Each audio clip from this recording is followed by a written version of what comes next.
Saudara, seorang pendeta setengah tua datang ke sebuah rumah sakit. Dia bermaksud menengok seorang pemuda jemaatnya yang dalam 3 bulan terakhir kena kanker yang begitu ganas. Yang aneh, dia membawa sebuah atau sekuntum bunga yang sudah layu. Ketika dia datang, sang pemuda senang, pendetanya berkunjung kembali. Lalu dia meletakkan bunganya, lalu dia ngobrol dengan sang pemuda. Dia menghibur pemuda itu, yang dalam 3 bulan, tubuh yang maco, paras yang ganteng itu terkuras habis oleh penyakit jaringan-jaringan yang tidak normal. Kanker ganas dalam tubuhnya. Saudara, berkali-kali sang pemuda berkata, "Pak Pendeta, kalau Tuhan menyembuhkan saya akan melayani Tuhan. Saya akan mempersembahkan tubuh saya untuk menjadi persembahan yang hidup bagi Tuhan." Sang pendeta tertawa, tersenyum, "Saya doakan, nak." Saudara, selesai setengah jam berbicara, sang pendeta berkata, "Saya pulang dulu ya, yuk kita berdoa." Selesai berdoa, kemudian Bapak Pendeta keluar dari kamar itu. Tiba-tiba pemuda yang sakit kanker itu memanggilnya kembali. "Pak Pendeta, Pak Pendeta." Pendetanya menoleh, "Ada apa?" "Bolehkah saya bertanya satu pertanyaan kepada Bapak?" Pendetanya kembali lagi, "Mau tanya apa, nak?" "Dari Bapak Pendeta datang dari tadi, saya bingung. Kenapa kali ini Bapak datang membawa sekuntum bunga yang telah layu? Kenapa, Pak?" Pak Pendeta tersenyum, "Bolehkah saya duduk kembali?" "Oh, silakan, Pak," kata pemuda yang terbaring dengan sakit yang luar biasa pada stadium tingkat terakhir. Lalu pendeta itu menatap dia dan berkata, "Bolehkah aku berterus terang kepadamu, hai anak muda?" "Terus teranglah, Pak Pendeta. Jangan ada apa-apa di antara kita. Aku menyenangi keterus terangan Bapak." Lalu kemudian pendeta itu berkata, "Nak, ingatkah setahun yang lalu, waktu ibu pendeta mendekati kamu dan berkata, anak-anak remaja membutuhkan pembimbing kelompok kecil. Maukah engkau membimbingnya?" Engkau berkata, "Waduh, Bu Pendeta, saya masih sibuk kuliah."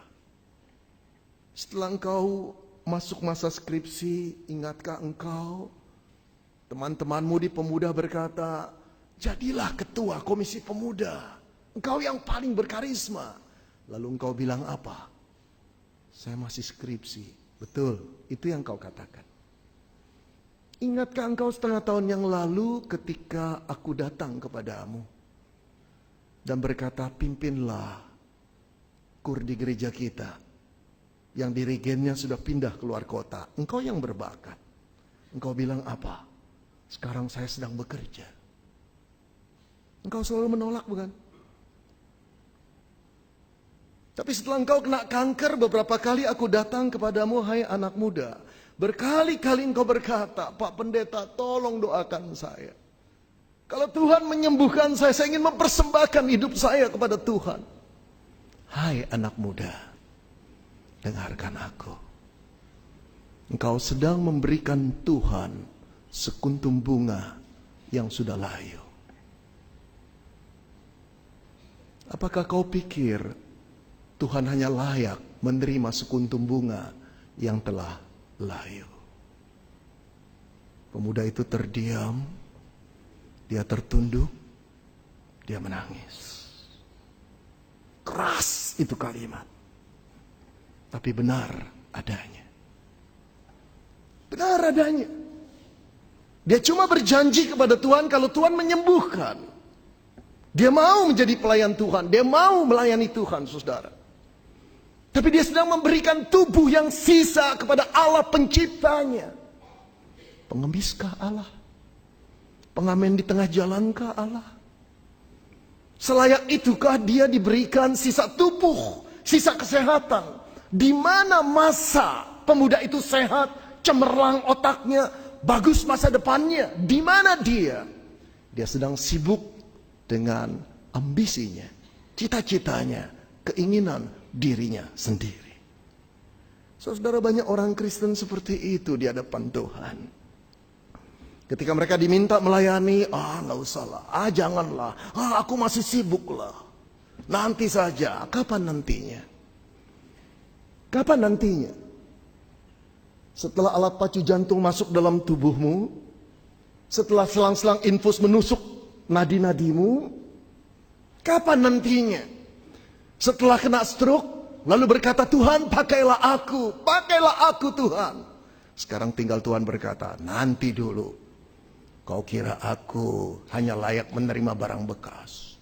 Engkau sedang memberikan aku sekuntum bunga yang telah layu. Oh saudara yang dikasihi Tuhan, banyak orang Kristen di dunia ini adalah orang Kristen yang tidak tahu diri. Tidak tahu diri. Siapakah yang merajut kita di dalam kandungan ibu kita? Siapakah yang membesarkan kita ketika kita balita? Siapa yang selalu menjaga kita dari segala macam mara bahaya dan penyakit? Tuhan. Siapakah yang menuntun masa muda kita? Siapakah yang memberikan otak yang cemerlang, masa depan yang gemilang? Siapa? Allah. Siapakah yang menebus kita pada waktu kita hidup di dalam dosa? Allah. Lalu tidak layakkah Allah ketika dia meminta tubuhmu dan tubuhku untuk dipersembahkan kepadanya sebagai persembahan yang hidup, menjadi dupa yang harum bagi namanya? Tidak tahu diri, bukan?